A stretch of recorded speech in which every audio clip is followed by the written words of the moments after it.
Hi, my name is Ashley, and I've been HIV positive for 18 years. I was in college when I found out.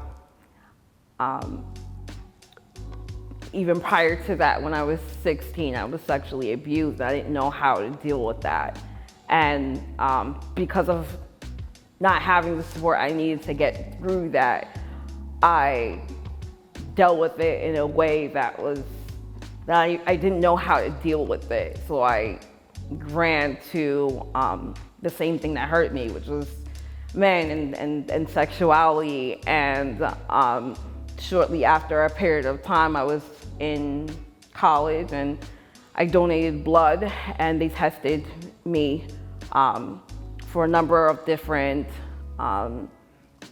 diseases, and they came back and they told me that I was HIV positive. I thought my whole life was over. I thought I would not be able to have children.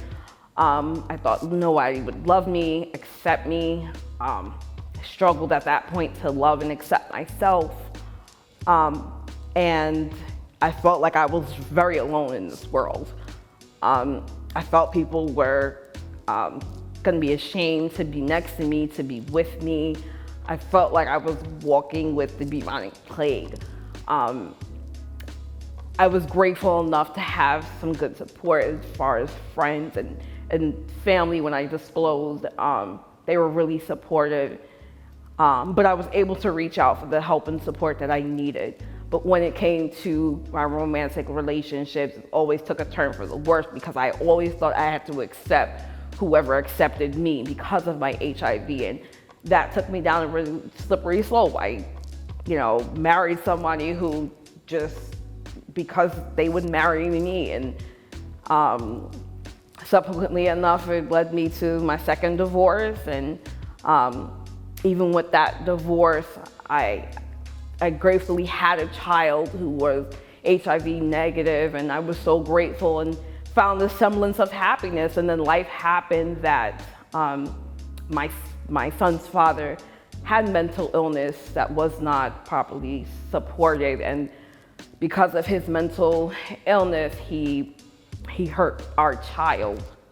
Our child at 9 months, I found out that my son was physically abused by his father, and the scars that was there, 3 down one arm, 3 down the other, and on his face and his body, it broke me. I never thought that I would ever be able to bounce back now from being a single parent and doing this on my own financially and mentally. And I went to a familiar place and used my sexuality to gain some sense of control. And I got into a relationship with someone who was active in his addiction, and that addiction became my addiction for 2 years. And only by the grace of God, I was able to get out of that relationship. And thank God I still had my son with me.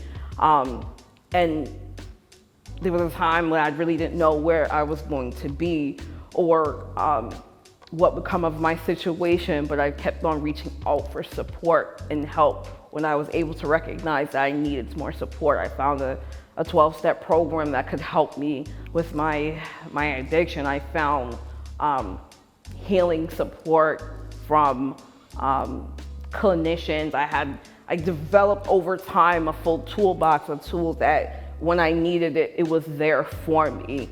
And it still takes a slew of clinicians between my doctor, psychologist, psychiatrist on a daily basis to help me be able to live life. But I'm grateful today that I get a chance to live life.